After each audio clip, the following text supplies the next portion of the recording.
Philadelphia, the bedrock of the American Revolution. Today, it's the site of another battle. Gamers from a worldwide community of over 34 million face off for a chance at a title and a piece of $100,000. Speed, strength, skill are all required to advance. So whether you are a noob or grand champion, bring your heart, determination, and your best game. Stand by for the Universal Open Rocket League.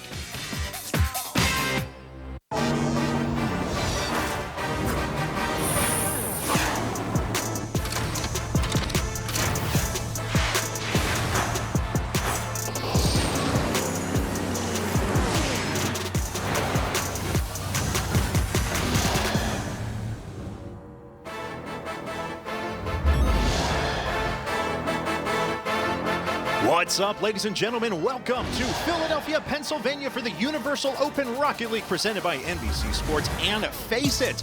We had thousands of teams that have entered, but only one will come out on top here at the East Regional in Philadelphia. We have so many players that are here and ready to take a piece of that $100,000 grand prize that'll be given out in a couple of weeks in Santa Ana, California. And we are here in the studio ready to kick things off. I am Kevin Naki, and I am here alongside Mr. Wavepunk and Quinn Lobdell, and we are going to be bringing you guys the East Regional here for the Universal Open. We have so much to get to in terms of how the tournament is broken down, how everything actually happens, and we're going to get to that here in just a second. But how's it going, guys? There it is, the tournament formats. We have a 2v2 format, which is, of course, a little bit different than most Rocket League broadcasts you've seen up to this point. Vast majority of a lot of the professional games, even the RLCS, are played 3v3, so we're going to see an exciting new set of strategies that are used today. The quarterfinals will actually take place as a best 2 out of 3. The semifinals will be in a best out of 5. Now, those qualifiers off to the left-hand side as we're taking a look at the tournament format here, those have all taken place. We are now squarely in the regionals. We have finished up with the U.S. Open Regional. 4 teams have already been selected to go to the grand finals at the Esports Arena in Santa Ana. Today, of course, is the East Regional here in Philadelphia. We have 8 teams that are taking a little bit of hard problems that have come into this tournament. I mean, we have had some pretty crazy things that have already started. We have in our first match 2 substitute players, including a dad. That's going to be super interesting. Yes. We have 2v2, which I am super looking forward to because we haven't had a lot of public exposure for this mode, which is incredibly strategic and in-depth. So, Wave, Quinn, what do you think? What are you looking at? Not only do we have like these subs, so much different sub stories, which we'll get into in a minute, and we also have it's 2v2, which is different, and then this is a single elimination bracket, and they're playing best of 3s in the quarterfinals, which means you have one game to figure out your opponents, or you're done. If you don't figure them out in that first game, they'll beat you in the second game, and you go home. So much on the line here right off the bat for all of these players. Right, Rocket League, a very fast-paced game. The game times are actually quite short, so like you mentioned, you don't really have a lot of time to adapt. So bringing up the point that it's a single elimination tournament, that's going to be huge for the teams coming in today, especially the ones with the substitute. They're going to have to learn fast. All right, well, let's go ahead and get right to our first 2 teams. We're going to take a look at a bio here from G2's A squad, which, of course, features Mr. Dylan Rizzo, a household name of the Rocket League community. But wait a second, where's that Mr. J Naps? He's gone. He's not been here. He's snowed in Nova Scotia at the very beginning of August. God bless Canada. So it looks like Stev is actually stepping in for him. And to take a look at that squad, we have our 4th member of our broadcast team, Larry Ridley, who is with the team now. All right, G2-A here, got Dylan and Steven. Your teammate, J Naps, couldn't make it. How does that change anything going into the quarters? I'm not too sure how Stev really plays, but hopefully we can just, as we're playing, we can just adjust and play off of each other. Now, you guys have not played in person, but you've played online, and you've played a few times with him. So what do you know about his game and how you guys can kind of coexist? He's a really supportive player, which is really good because that means I can just react to whatever he does, and he'll be able to react to whatever I do. And we'll see how things go from there. What do you know about your opponent, and what can you do to exploit them? I've played Sir Jump on stuff. I can't say I've played the other one, but I know he's pretty fast with the ball, and hopefully I can just play around that. All right, good luck. We'll see you guys in the quarters. Thank you. All right, let's go ahead and take a look at the bracket and the games that we're going to be seeing today. In the quarterfinals, we'll kick things off with G2's A squad. They're going to take on Actually Toxic. After that, we'll have the Leftovers versus Tribune Gaming. Third, we have G2's B Squad going up against Imperial. And finally, rounding out the quarterfinals, we have Ascension versus Rebel Side. Now, of course, the opponent for G2-A is going to be actually Toxic. We'll take a look at their bio here. We have a lot to talk about on this lineup here because, of course, Sir Jumps on Stuff was unable to have his teammates attend the tournament, so he found his dad. That's right, Dad Sleeps on Stuff is going to be the substitute member of Actually Toxic today. I'm really looking forward to it, and to get a couple of words from that team, we'll go on back to Larry. All right, Nick, we're going to start with you, the father here, and you got your son with Josh. Josh, you lost your teammate, family emergency. Now you're going into this quarterfinal matchup. You're playing with your dad. That's got to be exciting, but it's got to also be tough that you don't have a teammate that's got some professional experience in Rocket League. Yeah, it's a little different than what we trained for, but I figured without playing with the guy that I had trained for this event for, I might as well make the most of it. So gave my dad the opportunity. I'm sure a lot of people would want it, so now he has no choice, subbing in. Dad, you've never played this game. You've seen your son play, but you get to see a little father-son bonding for you. How exciting is it for you? It's I'm very excited. I support him with this endeavor, and I think it's really great what this how this game is evolving and things like that. And although it's not my cup of tea, we're going to do our best. Maybe we think alike, and that might help us as teammates. I heard the last game you played was Duck Hunt. Is that true? That's correct. That's correct. I was pretty good at it, though. You're pretty good. All right, good guy. Guys, good luck. Thank you. See you guys. Josh, Nick, good luck in the quarterfinals. All right, guys, let's break this down a little bit now because first thing I want to talk about before we get into this specific matchup, this is a 2v2 tournament that cannot be overstated enough, right? We're so used to seeing 3v3. We're used to those strategies. 2v2 is a completely different ball game. You mess up once, your opponent's in a 2v1, and have fun with that. That's going to be fun. What do you guys expect in terms of just overall strategy change that we're going to see from these guys today? I think we'll definitely see a lot of more safe play than we see in 3v3. Like as you were alluding to, that there's so much less chance for you to get bailed out of a bad situation. You make a bad mistake, you got two teammates to help you in 3v3. That's not the case here, and especially in this first match playing with subs, people are going to be going back to playing very, very safe routes. We're going to see a lot of what we like to call ping pong, where people are just hitting the ball back and forth and waiting until you see a moment when the player hits a ball into a corner or they decide to dribble it out, waiting for those key moments of opportunity where they really feel like they can make an offensive impact. Right, especially in 2v2, the whole risk versus reward situation that players have to deal with, it doesn't exist in 3v3. So we're going to be looking at players who are just going to opt not to go for the ball and maybe give up possession in order to play safer and not concede a goal. That's going to be it's going to be just a complete change when you watch Rocket League in a 3v3 format to a 2v2 format. This 2v2 format is going to be slower. It's going to be more methodical. There's going to be a lot more time for players to control the ball and dictate the pace of the play. I think that the key thing to look for is going to be not when one player is pushing the ball into his opponent's half, but when both players are pushing in. That means they're really committing. They really think that they have a good opportunity to score there. And so if you see two players pushing up, know that a goal is going to be scored in one side or the other, because either they're going to push it in or the other team's going to be able to get the counterplay. All right, guys. Well, not only is 2v2 a big thing today, but also we've had several substitutions on the teams themselves. G2-A, as we mentioned before, Rizzo's here. He's playing, but he is playing with a substitute, of course, because JNaps was snowed in Halifax, Nova Scotia. But we had a very well-documented exchange on Twitter as Rizzo went out to try and locate his teammate. Quote, if there's any high-level Rocket League players in the New England area who can make it to Philadelphia tomorrow morning for the NBC 2v2, let me know. Need a sub. And we are one of the most popular players in the world. This is how you're getting substitutes. That's hilarious to me. He goes on to say, if there's any high-level players there, we need a sub. I have a hotel room, food, etc. You just need to get here. So it looks like Stev responded with, well, I'm 50 minutes away from Philly. Hotel, food, chance at $100,000. That seems pretty good, right? And it looks like he found his guy then, as Rizzo said, found a sub for the tournament. Huge shout out to Stev for making his way over here to save my... Were we on TV yet? Expletive deleted? We'll go with that. And so Stev goes, this is happening. Yeah. All right, so there we have it. G2-A missing a member of their team. Do you still think that G2-A is the team to beat here, even with this sub right now? Are you looking at G2B? What do you think of this? Analyze this for me. Yeah, I would totally agree with you. G2-A is still going to be the #1 roster here in the Philadelphia qualifier.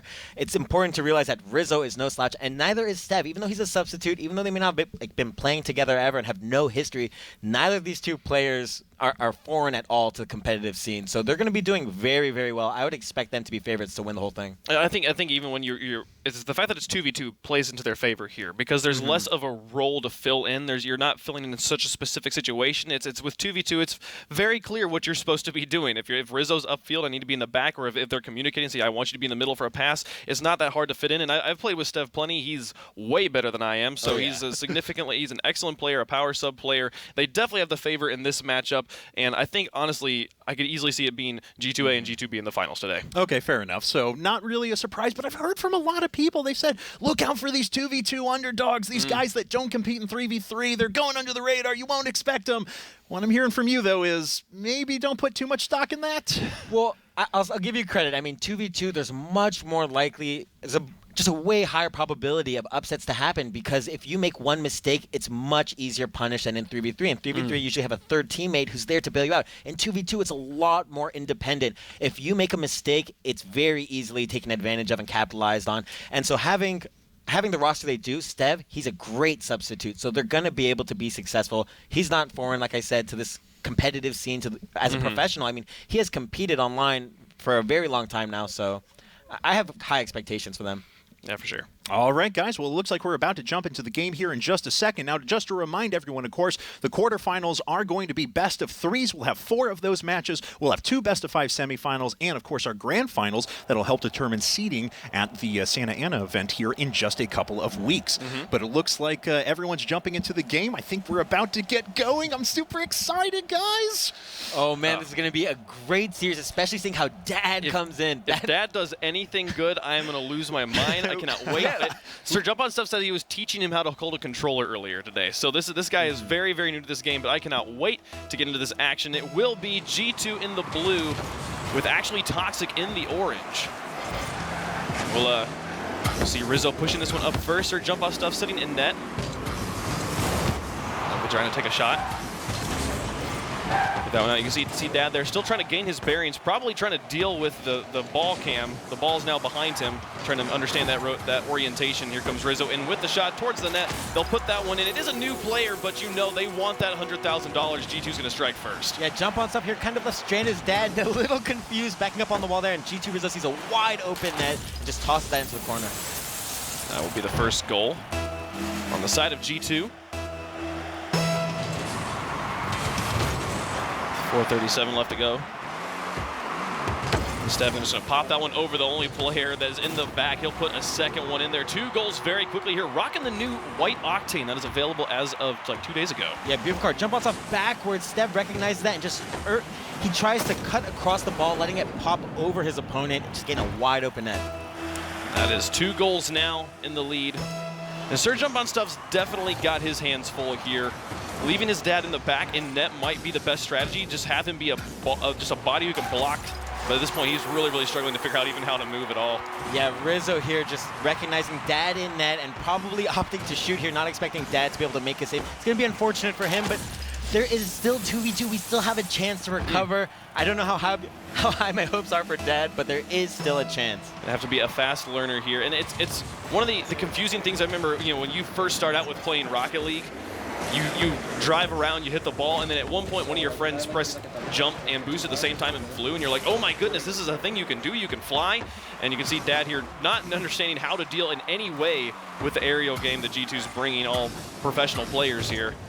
Yeah, the aerial game especially takes a long time for most players to be able to develop the capability to even hit an aerial. It takes hundreds of hours of in-game practice. The game physics-based takes so much muscle memory to be able to develop that. Oh, Steph going to go for the bump here. Sir Jump On Stuff gets the save anyways after getting zoned pretty heavily there.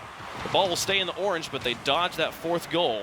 Yeah, Jump On Stuff. What a recovery there. He recognized that there was going to be a bump there, and he jumped over the opposite opponent and still maintained his flip to control the ball. That was after being bumped beforehand as well. That's what sent him back to net in the first place. But now Stev over the top. Can he hit this one? That would have been a pretty crazy shot, even for the open net. For this one, he'll just fall back. Sir Jump On Stuff to push the ball.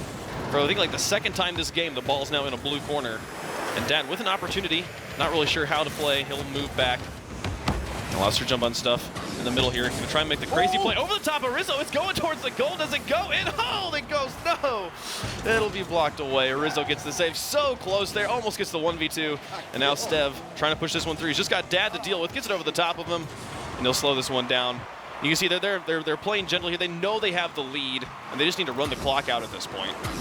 Right, that's a huge part of the 2-2 game you mentioned, running the clock out, playing safe. They recognize that there's an opportunity to score, but it's not always worth that risk to take it. Sometimes you just need to take a step back and give up possession. Here comes Dad trying to touch the ball.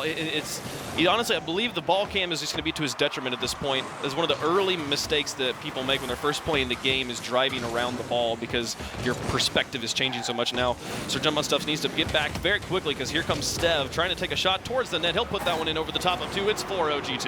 Yeah, great job here from Stev to pop the ball. He takes it slow. Look, he doesn't go too fast. That's huge. It lets him get underneath the ball and get the height that's necessary to pop it over the defenders.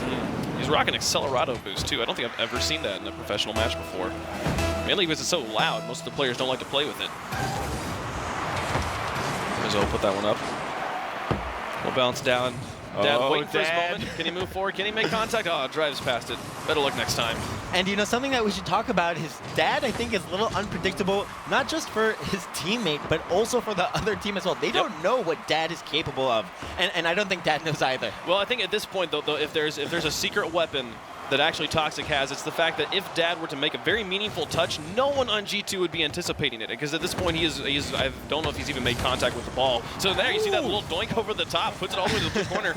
Jump on Stuff has an opportunity if he can get downfield quickly enough. And Steph kind of missed that one in the air, too. Dad having the opportunity to move up again. You see it here. They're not giving any respect to Dad. If he were to make a good touch, it would really be meaningful for actually Toxic here. 1:36 left to go. The 4-0 lead for G2. This one's right there in front of the net. Is Rizzo going to move in? He'll just put it over the side. Ooh, I think he was trying to bait out Sir Jumps on Stuff to pressure the ball, and instead Sir Jumps on Stuff did not fall for it. So Rizzo was forced to just put it to the side as he gave up this opportunity. Now Jump on Stuff. Just Stev in the back. He'll rotate out and let Rizzo move in the net. Now he'll take over ball control on the side, winning the 1v1. He's just playing keep away. Just keep it away from Jump on Stuff. Do not allow him to try and mount the crazy comeback. So we're approaching the final minute here. Very, very dire straits for actually Toxic. Things not looking good. They're going to have to figure something out for game number 2 or they're going to be done here in the Universal Open.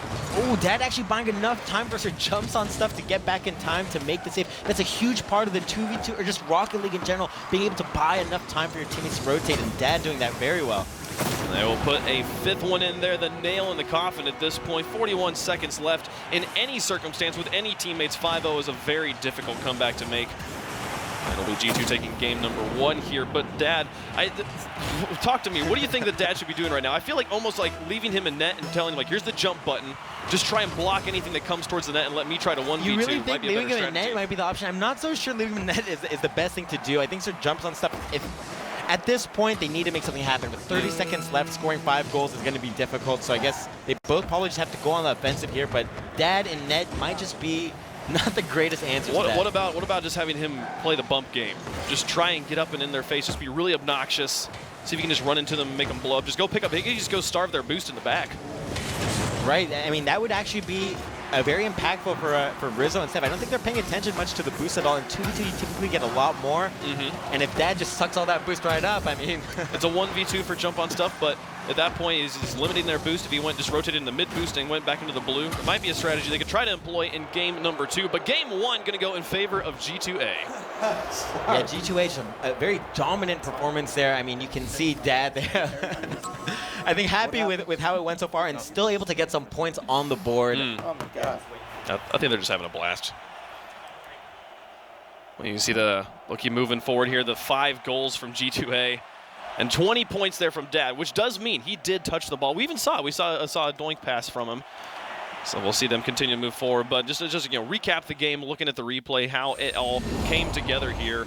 Game 1 very, very strongly in G2's favor. Was all the Rizzo and Steph show here. Right, you see Rizzo there actually delaying his boost slightly. Oh, and this play by Sir Jumps on Stuff narrowly denied the goal. That would have been great. He caught Rizzo off guard. That was huge, and I think you saw Dad just whistling a big breath there. He thought that one was in for sure. It was very, very close. The closest opportunity that they had to score the entire game. But G2-A coming out with the victory. And elaborate with me here. Any other ideas of what Jump On Stuff and Dad need to do to even get a goal in this situation? I think they're going to have to pull out the gimmicks, the little tricks and plays that they got. I mean, Dad's experienced guy. It's going to be really important for him here to do whatever he can to help his son just kind of alleviate the pressure. Rizzo and Steb, we mentioned before, two professionals at the game. It's going to be difficult. It's going to be difficult to deal with Dad, but Dad here, he has to make something happen for his son. I am so rooting for Dad right now. I want to see him make the play. Stebbs looks like he's going to put in a first goal. Oh, it's off to the side. Rizzo tries to put it through, and Dad gets a bump onto Rizzo. That saves that first goal. Dad coming up huge there with that bump on Rizzo, not letting Rizzo get the goal. In this game, just those bumps are so key, especially in 2v2, because it buys you enough time and space to score for yourself. And Dad with actually a solid midfield rotation there. Lacked the mechanics to get in and touch the ball, but was exactly where he needed to be. Learning very quickly here, playing alongside his son. And this is the elimination game for them. They have to win, or they are done here in the Universal Open. And I gotta say, credit to Dad for the first time ever holding a controller and being able to get that key bump and a few clears. That's huge, especially against Rizzo and Steb, nonetheless. He's playing against the best in the world right now. You could not ask for more of a birth by fire. Oh, Jump On Stuff trying to loft in the air. Dad moving up in support, but he gets lofted over the top of him, and now it's Rizzo moving downfield. He'll probably take this one as a go through. It'll get put in. Oh, such a rough touch there. Jump On Stuff almost had it, but it's 1-0 G2. It's actually a little heartbreaking here for Sir Jumps On Stuff. You're going to see he tries to go up to make a save, and Rizzo's shot coming off of the crossbar and down, and Jumps On Stuff putting it in his own net himself, but there wasn't much he could have done there. He had to go for the save. 3:57 left to go. Yeah. Significantly, we were at like 3-0 by this point. I think last it was game. 3-0 within 30 seconds or something like that. So really well done from Dad and Jump On Stuff to be able to keep the lead. Oh, and Dad, was that mind games? He is trying to fake him out there. He'll put that one through. We'll give it to him. Jump On Stuff, sending it towards the net. Has it in the blue box, taking it off of the wall. Now Rizzo will dribble this one down. Dribbling always a more efficient way to move the ball in 2v2, as you are much less of a chance of immediately losing ball control on the boom. And newer players typically just trying to hit the ball as hard as they can to the other opponent's half of the field and trying to alleviate pressure. And the dribble just lets you keep control. Jump On Stuff now in the corner with Stev. Stev will win this one out and try to move it out. But Dad comes in exactly where he needs to be to try and create pressure. Yeah, actually able to turn Steph sideways, and Steph wasn't able to continue the dribble and caught Rizzo out of position there. Dad, I'm not sure if he knows this, but he is actually doing some instrumental positioning. He's rotating better than half the people I play with in solo stands, let's be honest. Steph will put this one up on the wall. You go for the air dribble. Pass into Rizzo. Oh, okay. That's a beautiful play no matter who you're playing against. So what a shot here from Rizzo, and the pass is no joke either. Steph popping it off of the wall and getting that mid-aerial hit. Oh, and Rizzo catching it with the front of his car off the crossbar. I mean, not much I think Jumps On Stuff and Dad could do. There's not much that anybody could do in that situation. What a shot from Rizzo. They go for the fake kickoff. Stev will just pop it over the top of Jump On Stuff. It's 3-0 G2. And this is the experience you see coming from Stev here. He recognizes Dad. A little bit of a mistake there on the kickoff. He jumps in the air, is unable to get the momentum he needs, and Stev just finishing it off with the dribble. I don't know, man. He figured out how to jump. That could next he's going to be flying through the air. I mean, he already did. We saw a couple great clears from him. I'm ready for it. Stev will put it into the orange corner. Jump On Stuff waits in net. See what sort of play gets put together. There's Rizzo with the shot towards the net. Oh, and it bounces over the top, barely making it through there. Rough stuff for Jump On Stuff. Oh, and Jump On Stuff, a little self-deprecating humor, calling what a save to himself as he whiffed the ball there. Oh, and it looks like it just barely missed the top of his car. That's got to be heartbreaking. Hey, but he's got the purple sparkle boost. That's pretty rare. That's the new patch, huh? Right? Yeah. The new one. You can trade up your hearts and lightning boosts. Get yourself a purple sparkle. The guaranteed painted item. Oh, and a great save there. Dad, where's Dad? Any chance? No, he's close. He's in the ballpark at least. The shot from Stev will bounce off the post. Jump On Stuff says it over to the side. 2:18 left to go. Still 4-0 in favor of G2. At this point, I will consider it an enormous victory. Then we get a goal in any way, shape, or form. One goal is all it takes for Dad to be a winner here. Oh, see Rizzo playing a good guy here. knowing they have the lead, they don't need to run up the scoreboard on him. He'll block that one off to the side. Jump off stuff, moving this one upfield. Dad looking for an opportunity. And Dad just kind of missing out on the key opportunities where it's his turn to kind of take control of the ball and go for those shots. Oh, so close. Dad, does he get the bump on step? Almost buys some time for jump on stuff to move back around, but Rizzo's going to try and dribble it around the field. Put that one off to the side. Hopefully Dad's moving in behind him. Here he comes. Oh, I'm telling you, Wave Punk, it would make me so happy to see Rizzo balled by Dad. That would just be the greatest moment in Rocket League history. Rizzo would never live it down. Oh, and to jump on top, actually recognizing the ceiling play there from Rizzo. Pretty basic there, but really well done to realize that Rizzo still had the shot there. Step will move this one up, pass in the midfield. Jump on stuff has an opportunity here. You beat Rizzo. That was actually a free shot towards the net. Ooh, and it looks like Dad actually had an opportunity to score the goal. The bad pass across the center. Is coming. Rizzo will wait this one out. Final minute of game 2. Oh, here's a chance, Dad! Right there, can he go? Rizzo misses again. There's a lot of opportunity. It is just set it up there. I think Jump on Stuff trying to get the ball to his dad, but Dad unable to get there in time. Dad's just watching, trying to figure out, waiting for this opportunity. Jump on Stuff. They're trying to pass. Oh! I believe that Dad can score a goal. Come on, Dad. Come on. Turn around. Dad, you can do this. Goal. No, come on. There it is. Oh, such an opportunity. Just got to turn left. Oh, so close. Oh, it's right there. Just like NASCAR, Dad. Turn left. Oh, yes. Oh, he's got it. Yes. Dad scores the backwards goal of all things. We see the fist bump from Sir Jumps on Stuff, and Dad, he was able to do it. Great sports here all around. Oh, what a game. Only 19 seconds left, too. You're cutting it close. But Dad gets the goal, the backwards goal. And the world celebrates. G2 will be moving on here, G2-A, with the clean 2-0 victory over Jump on Stuff and Dad. But, you know, this has just got to be one of the most fun things they've ever done. Getting to play Rocket League on TV, father, son. Definitely a heartwarming moment, and I think, with that goal there from Dad, Rizzo's got to be worried about that spot on G2. Oh, yeah. Dad's coming for him, guys. Dad's coming for him. G2-A with the victory. They'll move on. We'll see them in the semifinals. But what great sports they were, too, there at the end. That is what Rocket League is all about, you know? It's just this sort of community that pushes it forward. A bunch of mutual appreciation for being able to have Dad come in and make this game able to happen. Nothing but love here for Dad. All around the desk, between all the players, hugs and handshakes all around.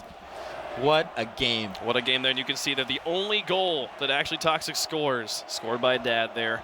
And the bottom had one shot to one goal. He has a 100% shooting percentage. Fantastic shooting percentage. I know no pros that can boast of a 100% shooting percentage.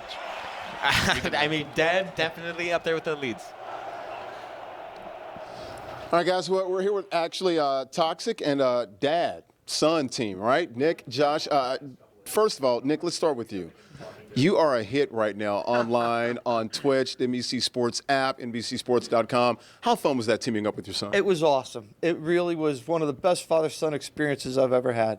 Yeah. Talk about that goal. How exciting was that to finally put the ball into the net? I just couldn't turn around, so I just said, go backwards. Lucked out. Josh, talk to me about the strategy here. The first game, got kind of out of sorts a little bit there. The first 30 to 45 seconds, we're down 3-0. Second game, looked like you guys had some chemistry there. A little better. First game was rough. We went down 3-0 really early. I was hoping he'd get more face-offs so he could just, drive straight at the ball. It's turning around's a little difficult for him right now. Didn't work out that way, but we stayed in it. Positivity, can't become a winner if you haven't lost a few, so we're used to that as well. And it was feeling comfortable by game 2. I could tell he was feeling himself out there. He was feeling himself. You know what? Let's feel yourself a little more, okay? We've got the monitor here. We're going to take a look here in Philly, and this is the goal, Dad. All right, you were having some problems, some troubles, but you backed it in just like NASCAR. Walk us through that goal and the feeling that you got. It was pretty cool. I've done a lot of crazy things in my life, and this is definitely one of them. That was just awesome. I enjoyed the stick skills, man. You're pretty good. You got some fast twitch muscle still in that body left, right? We gotta train a little longer. That's all. Just talk about playing with your dad and just this experience. I know it was tough losing your teammate, but being out here, if you couldn't win it, why not share it with your dad, all right? Yeah, it's definitely rough coming to terms with being in contention for such a large stake. It's big for the sport. So last night was pretty rough, finding out a couple hours before going to bed that I had no partners. So more importantly, though, was definitely the scene. This is a big deal to a lot of people, more than just my own pride to play with my teammate I trained with. So figured take one opportunity lost and give my dad an opportunity to do what a lot of people would really love to do, which is sit on this stage and be able to compete at the highest level. So that was an honor. It really was. Pretty cool moment. A lot of guys, a lot of fathers, sons, they get to play sports or they go fishing. I play with my kids all the time. Yeah. This was pretty cool on a stage here in front of thousands of people, and you guys got to enjoy yourselves. Guys, congratulations, and we'll see you down the road. I love him like a son. You should love him like a son. All right, Kevin, let's go back to you guys.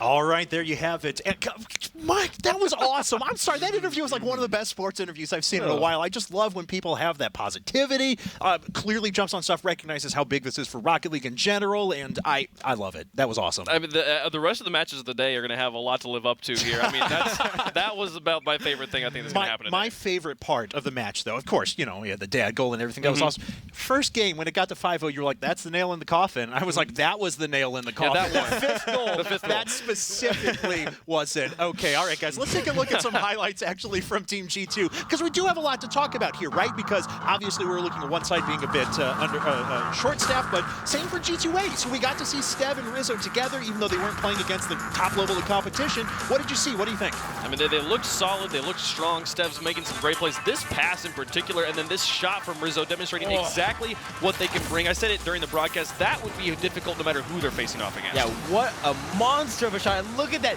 adding some spins just for fun there, right into the bottom corner of the net. That is a good goal. I mean, what a series. I think what we should take away from this match, besides Dad, obviously, and that heartwarming story, I mean, incredible, but Rizzo and Stev, I think Stev is showing up that he can play, and they didn't look like they had any miscommunication problems whatsoever, and so we're going to see how they face off against better opponents, but a great job from the two of them. All right, well, let's go ahead and hear from them themselves. It's Larry with G2-A.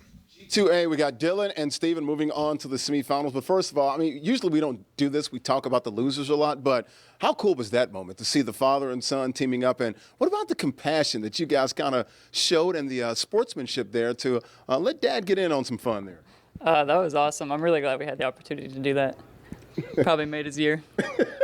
Well, what was it like being in there and knowing, look, you guys had, game control, you had the control there, but just watching those guys being able to compete and being on the stage with you guys? Well, that's what Rocket League is all about. It's about being able to share, a fun sports game with anybody you know and love, and seeing moments like that, that's what defines this game. Were you surprised by Dad's skills? I mean, it seems like he got, pretty much a hold of the way you play this game and was able to control some things. The stick skills got a little bit better in that second go-around, the second game. Yeah, actually, in the second game, there was one moment where he actually got the ball past me, and it kind of caught me by surprise. Yeah. Were you ever worried that, hey, what if Dad does score on me, or maybe they get back into this game and it's close? Did that ever wrap around your mind as a competitive guy? Yeah, maybe a little bit. It kind of creeped in the back of my mind, but I was really hoping it didn't, just because of the memes. Yeah, I guess the memes. Real quickly, guys, moving on to the semifinals now. How exciting is this, and what are you looking forward to in this next match? Looking forward to making it to the finals. That's pretty good. You? I agree with that, but this was a good warm-up, a good, get comfortable. So I'm looking to continue that progression. All right. Steven, Dylan, G2-A, moving on to the semifinals. Guys, back to you at the desk. All right, there we have it. The first quarterfinal of the day is done as G2-A takes out actually Toxic 2-0. Coming up next, we're going to have Tribune Gaming versus the Leftovers. Don't forget, 2 more quarterfinals still to come after that. G2B versus Imperial and Ascension versus Rebel Psy. Of course, either Leftovers or Tribune here are going to join G2-A at next. And so, coming up, it's going to be Tribune Gaming versus the Leftovers.